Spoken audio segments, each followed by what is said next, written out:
काय करू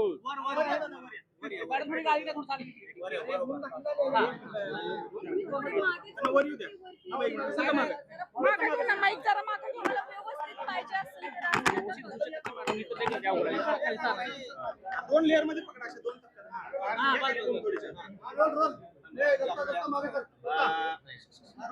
रोहित दादा, खरं तर तुम्ही या ठिकाणी सरकारने शब्द दिला तर तो शब्द पाळला नाही. पुन्हा एकदा तुम्हाला आंदोलन करण्याची वेळ आलेली आहे. काय संबंध महाराष्ट्रातून सामान्य परिवारातले लोक, शेतकरी, कष्टकरी, त्यांचे सर्व नातेसंबंध व त्याच्याचबरोबर मजूर पासून सर्वच लोक या पवित्र भूमीमध्ये येतात. विठोबारायांच्या चरणी नतमस्तक होऊन प्रामाणिकपणे इच्छा व्यक्त करत असतात की त्यांच्या ज्या कुठल्या अडचणी त्या सुटाव्यात. आणि जो वर्ग इथं मोठ्या प्रमाणात येतो त्या वर्गासाठीच, म्हणजे शेतकऱ्यांसाठीच या पवित्र भूमीमध्ये काही दिवसांपूर्वी आम्ही अन्नत्याग आंदोलन हे केलं होतं. आणि ते आंदोलन आम्ही 3 दिवस केलं. सरकारचे प्रतिनिधी म्हणून महाजन साहेब या ठिकाणी आले. त्यांनी शब्द दिला, अजिबात काळजी करू नका, अधिवेशन म्हणजे 22 तारखेच्या आधी, अधिवेशन सुरू होण्याच्या आधी आम्ही 100% एक महत्त्वाची बैठक घेऊ, ज्याच्यामध्ये तुम्हाला बोलवलं जाईल.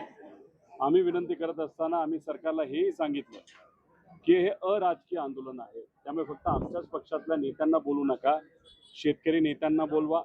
त्याच्यावर बुलढाण्यामध्ये तुपकर जे आंदोलनाला बसलेत त्यांना सुद्धा बोलवा, बच्चू कडूंना बोलवा, राजू शेट्टींना बोलवा. आणि मग ह्या सगळ्यांना घेऊन आम्ही तिथे येऊ.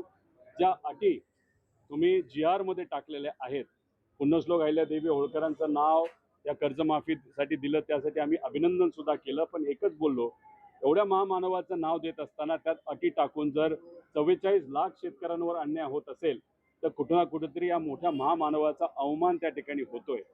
आणि तुम्ही बघितलं असेल की शेवट उठत असताना महाजन साहेबांच्या हातामध्ये हात तिथं मी दिला, त्यांनी शब्द दिला.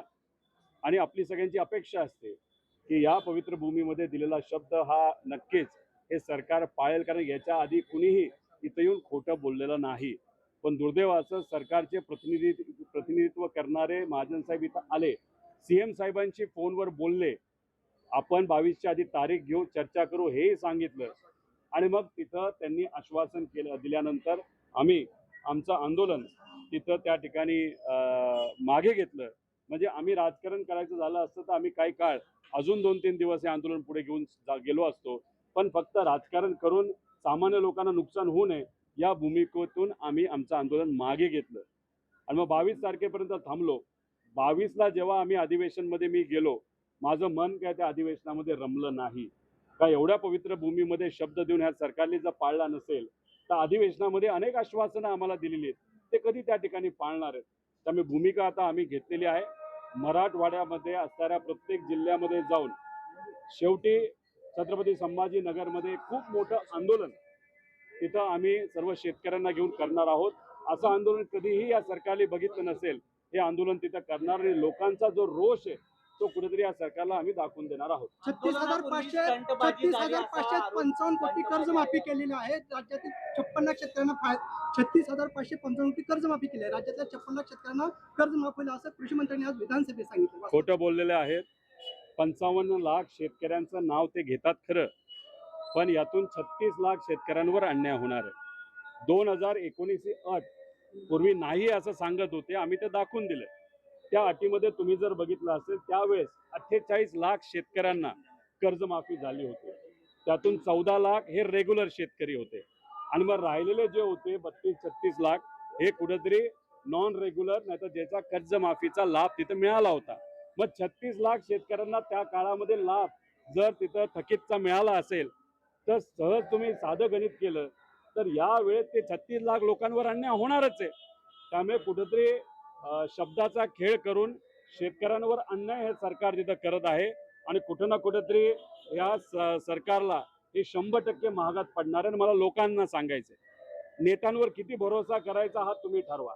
बरेच नेते आज या पक्षात आहे, उद्या दुसऱ्या पक्षात आहे. ठराविकच प्रामाणिक नेते पवार साहेब आणि त्यांच्या पक्षातले असतील, उद्धव ठाकरे साहेब स्वतः त्यांच्या पक्षातले राहिलेले आणि काँग्रेसचे, हे बाकी सगळे जण आज इथे तर उद्या तिथे. 6 खासदार जे आपल्यासाठी लढत होते ते गायब झालेले आहेत. त्यामुळे स्वतःच्या हितासाठी लढा लढायचा असेल, कुठल्याही नेत्यांवर अवलंबून न राहता आपल्यालाच लढा हा हातात घ्यावा लागेल, हे मात्र शेतकऱ्यांनी त्या ठिकाणी समजून घेतलं पाहिजे. स्टंटबाजी आहे असं म्हणले होते. विधान परिषदेत भाजपला साथ देत होते. आपल्या पक्षाच्या उमेदवाराची साथ सुटली होती. आता अशा परिस्थितीमध्ये वेळेस आमदार पक्षाला कसं बघताय, त्यांच्यावर कारवाई पक्षातर्फे होणार आहे? सोलापूरमध्ये जो उमेदवार महायुतीचा निवडून आलेला आहे, तसं बघितलं तर आमच्याकडे कमी मतं होती. पण खासदार साहेबांनी पुढाकार घेतल्यामुळे व तसंच चांगला उमेदवार आम्ही दिल्यानंतर तिथं आपण बघितलं असेल महायुतीचीच मतं आम्ही बऱ्यापैकी तिथं फोडलेली आहेत. त्यामुळे इथं जो कुठला निर्णय घेतला जाईल तो नेत्यांकडनं घेतला जाईल. इथे सामान्य परिवारातल्या एका व्यक्तीला, निष्ठावंताला संधी दिली तर इथले लोक पाठिंबा देतात. पण झालं एवढंच की मुख्यमंत्री साहेबांकडे दबाव इतका आला आणि इथले असणारे जे पालकमंत्री आहेत त्यांनी पैशाचा बेमाप वापर केला. त्यामुळे इथं आमचा उमेदवार कर्तृत्ववान असून सुद्धा त्या ठिकाणी हारलेला आहे. तुमचे आमदार जे होते, 3 आमदार, त्यांच्यावर कारवाई तुम्हाला हे सांगतोय, मी आमदार आहे, कारवाई करणारे आणि निर्णय घेणारे हे आमचे वरिष्ठ नेते आहेत. त्याच्यामध्ये पवार साहेब पासून सगळे त्या ठिकाणी आहेत. ते या बाबतीत नक्कीच निर्णय घेतील असं मला वाटतं. पालकमंत्री म्हणले होते स्टंटबाजी आहे त्यांच्या आंदोलनाबाबतीत. मात्र गिरीश महाजन आले, बोलले आणि पुढे काय झालं नाही. खरी स्टंटबाजी पुन्हा या सरकारने स्टंटबाजी केलेली असं आपल्याला म्हणावं लागेल. विषय एवढाच आहे, त्यावेळेस माझ्यावर टीका ही झाली की तोंडामध्ये सोन्याचा चमचा घेऊन जन्मलेला व्यक्ती इथं आंदोलन कसा करू शकतो, का नाही करू शकत. आणि आंदोलन आम्ही कोणासाठी केलं, लोकांसाठी केलं ना. आता अधिवेशनामध्ये जाऊन गप्प AC मध्ये बसू शकलो असतो, पण शेवटी दिलेला शब्द, तो सुद्धा पंढरपूरमध्ये दिलेला, पवित्र भूमीमध्ये दिलेला शब्द सरकारने जर पाळला नसेल तर आम्ही अधिवेशनामध्ये जाऊन काय करणार.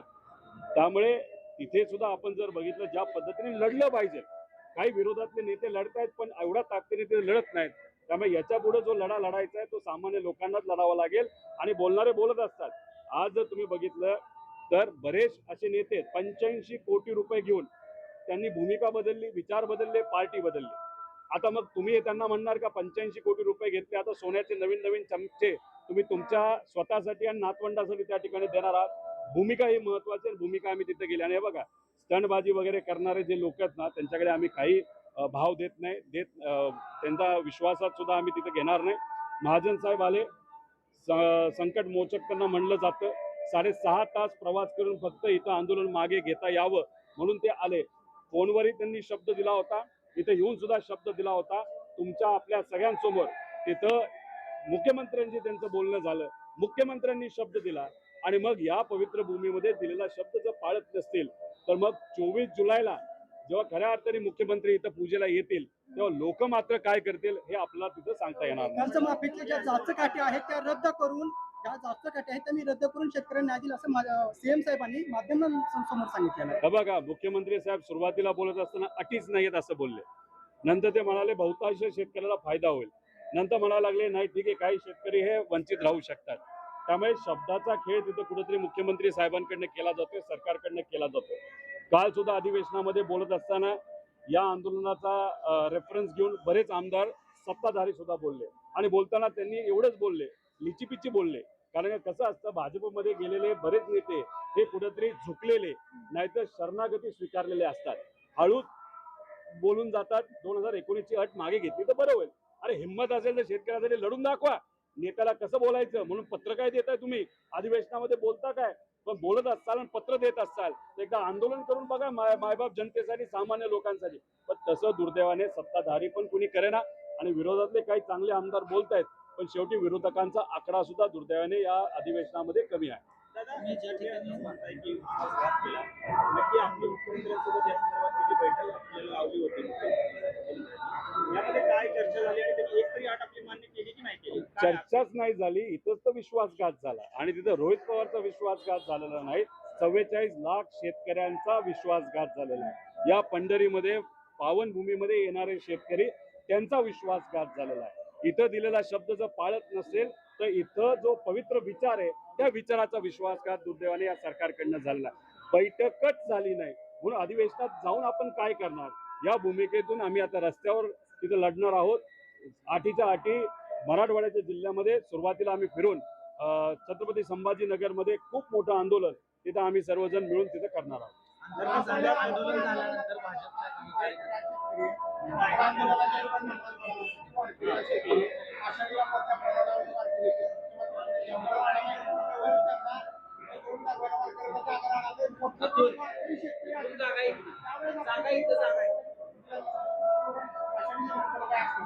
जनाची नाही तर मनाची लाज कुठेतरी या नेत्यांना वाटली पाहिजे, या सरकारच्या नेत्यांना वाटली पाहिजे. त्यामुळे या पवित्र भूमीमध्ये पंढरीमध्ये येत असताना दोनदा विचार मुख्यमंत्र्यांनी सुद्धा केला पाहिजे आणि इतर नेत्यांनी सुद्धा केला पाहिजे.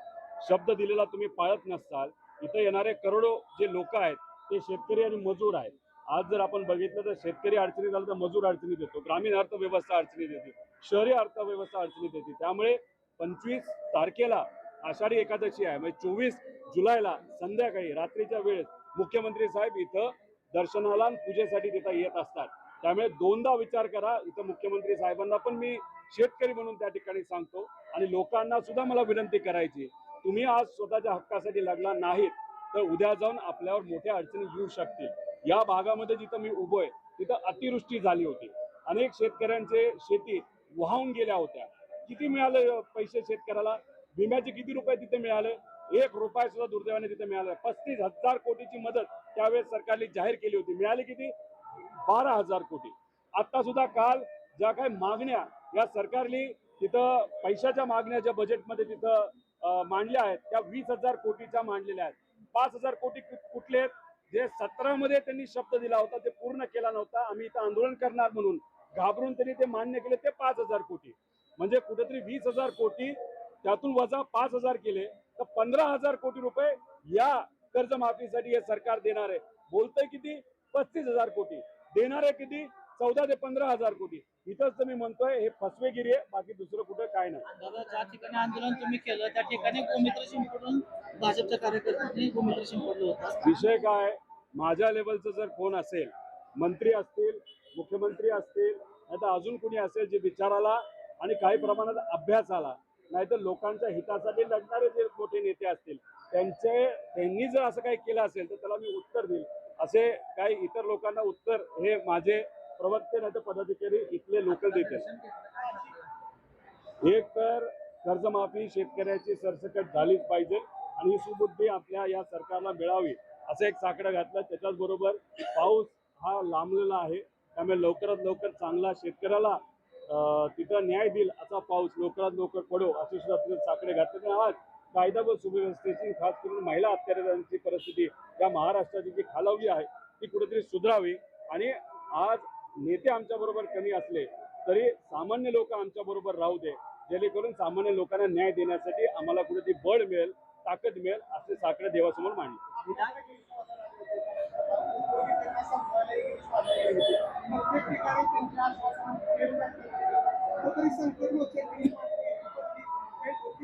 काय झालं एक सांगतो तुम्हाला. पवित्र अयोध्यामध्ये प्रभू श्री रामांचं जे मंदिर ज्याच्यासाठी तुम्ही पैसे दिले, आम्ही सेवा म्हणून तिथं पैसे दिले, मी सुद्धा दिलेले आहे आणि त्या पवित्र ठिकाणी लोकांनी सेवा म्हणून सेवाभावातून जे काय सेवा तिथं केली त्यातून जे मंदिर तिथं बांधण्यात आलं, तिथं जे काय लोक अजून सुद्धा सेवा करत आहेत, पैसे देत आहेत, दान करत आहेत, त्यात सुद्धा चोरी दुर्दैवाने तिथं केली. त्याच्याचबरोबर आपण मध्य प्रदेशमध्ये जर उज्जैनला गेलो तिथं सुद्धा तिथं असणाऱ्या भाजपच्या नेत्यांनी चोरी केली. तसंच या महाराष्ट्रामध्ये महाजन साहेब हे कुठं चोरी करत आहेत तर नाशिकमध्ये जिथं एक पवित्र धार्मिक कार्यक्रम पुढच्या वर्षी जो होणार आहे आपला याचा कुंभमेळ्याचा, तिथं असणारे जे कॉन्ट्रॅक्ट आहेत PWD पासून जे MSIDC पर्यंत सगळ्या गोष्टींमध्ये मोठ्या प्रमाणात भ्रष्टाचार झालेला आहे. त्यामुळे जो व्यक्ती भ्रष्टाचार करतो त्याला पांडुरंगरायाचे विचार आणि सामान्य लोकांचे विचार हे कधी त्या ठिकाणी कळणार. त्यामुळे जे नाशिकमध्ये तिथं जो चोरी ते करत आहेत ती सुद्धा चोरी येत्या काळामध्ये आम्ही नक्कीच बाहेर काढू. Okay, thank you.